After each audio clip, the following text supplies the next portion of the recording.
Peace, love, Goldn.Light. Today is Thursday. So on Thursday, as promised, I share with you guys what I've been writing in my journal, specifically in response to the journal prompt for the Write It Down series. So I got my journal.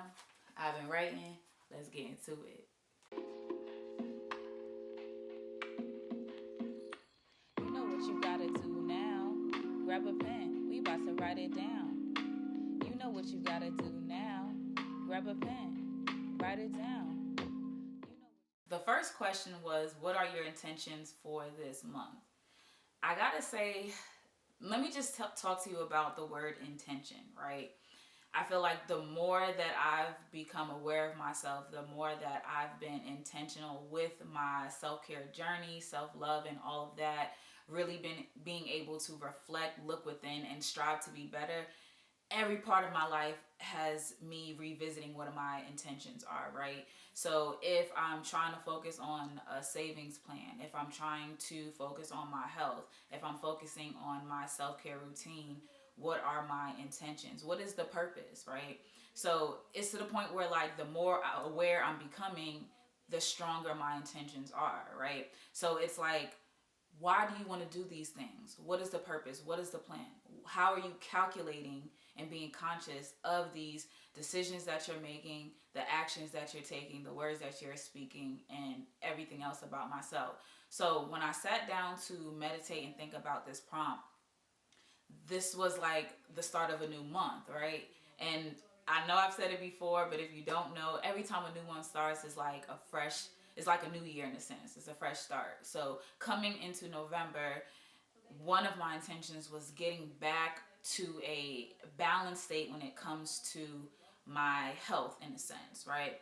I picked up kind of some lazy habits here and there in the past couple of months, and I've been telling myself, oh, I want to detox, or I want to do this, and I haven't really been doing it. So one of my intentions for this month is to be a little bit more focused and intentional about my eating habits, right? So just going back to my juicing habits and my smoothies, and picking up how much more I'm actually cooking at home, because I'm not gonna lie, there is a period of time where it's just like I'm eating out much more, or spending more money eating out and things like that. So it's just like the other day, I'm just like, I made some Cajun pasta, and I just was like going back into that process. I love to cook. I don't always cook every single day, but sometimes I fall into a habit where it's just like, okay, I'm eating out way more than I'm cooking at home. So getting back into a better habit of making more home cooked meals, being more conscious of things that I'm intaking, and also doing a detox. It's like over and over, especially with seasons changing and things like that, I'm just like, yo, it's time to detox, and I haven't. So that is something that I really want to be more intentional about for this month.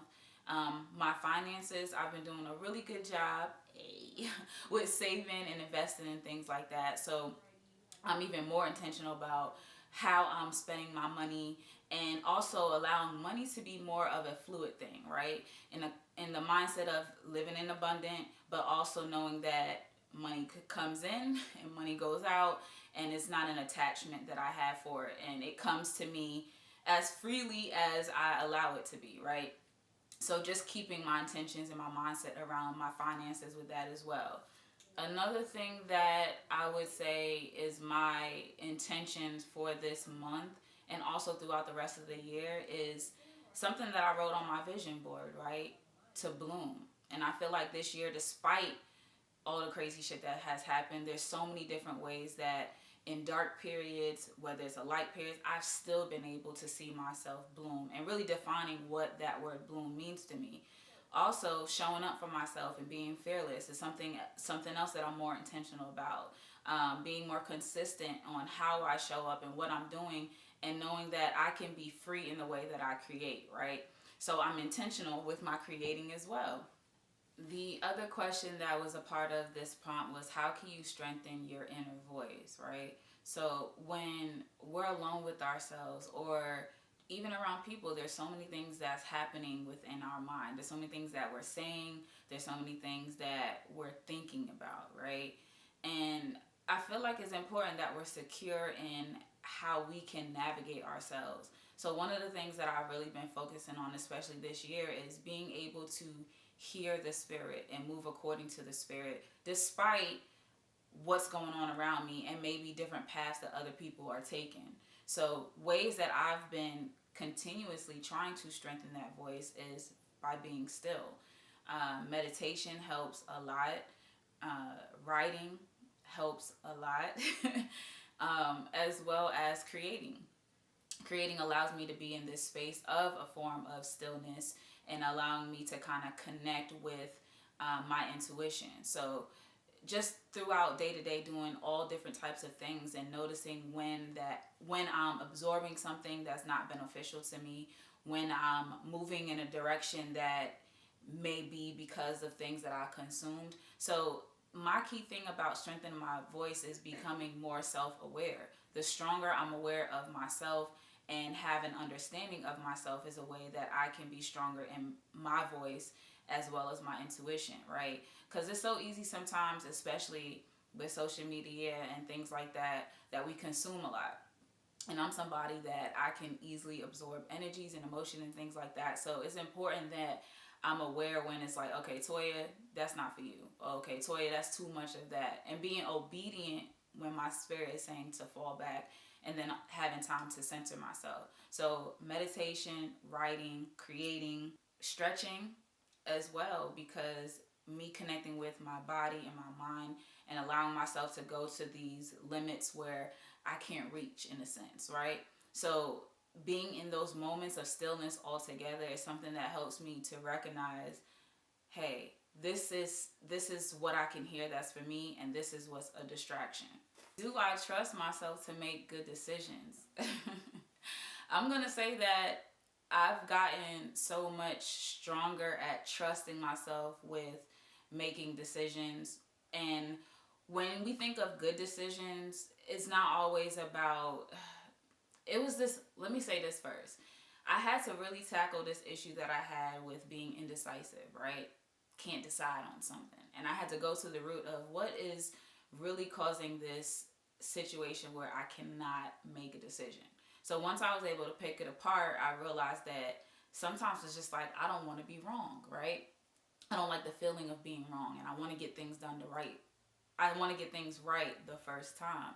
So going back to making decisions and then trusting myself, it's like, how can I know that I'm making a good decision or a right decision that's beneficial for me or the best for me, without that fear or judgment of saying like, okay, you about to be wrong.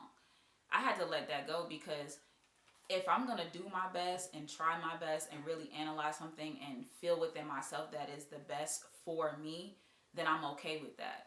If things unfold and new things are, I realize new things and I realize it's not the best decision after a while, then I realize, okay, I'm not really mad at myself about that, because I feel like sometimes you just got to move forward in order to get better understanding with certain things. Yes, I still think things through and try to analyze, but I try not to be in this stuck state of not doing anything because of fear of being wrong. So I trust myself to make good decisions, because I trust myself that I'm doing what's best for me. I trust myself that I believe that I'm doing what's best for me, as well as my knowledge and understanding of things that I've learned and things that is just imparting me as far as wisdom and understanding and things like that. So I do trust myself to make good decisions, and I'm not going to allow myself to be in a fear of being wrong to make a decision at all. I hope that makes sense, because I feel like I was rambling a little bit and I'm trying to get it out.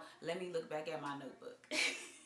So I also wrote that the more still and aware of myself that I become, and just that genuine relationship that I have with myself, is what allows me to be more confident in making decisions. So I'm going to say it this way. I removed the fear of saying, oh my gosh, you're not going to make a good decision because you might be wrong, and saying that I'm going to do what's best for me, make the decision and learn from it, as well as saying I'm aware and understand things within myself to make the good decision.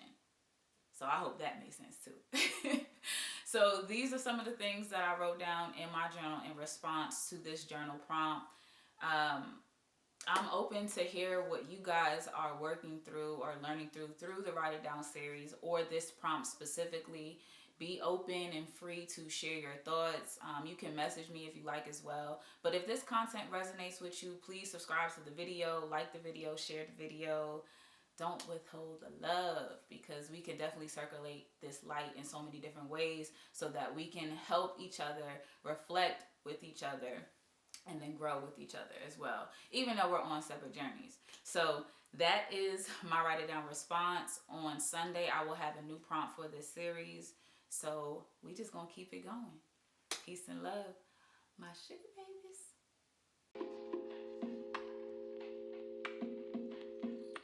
You know what you gotta do now. Grab a pen, we about to write it down. You know what you gotta do now. Grab a pen, write it down.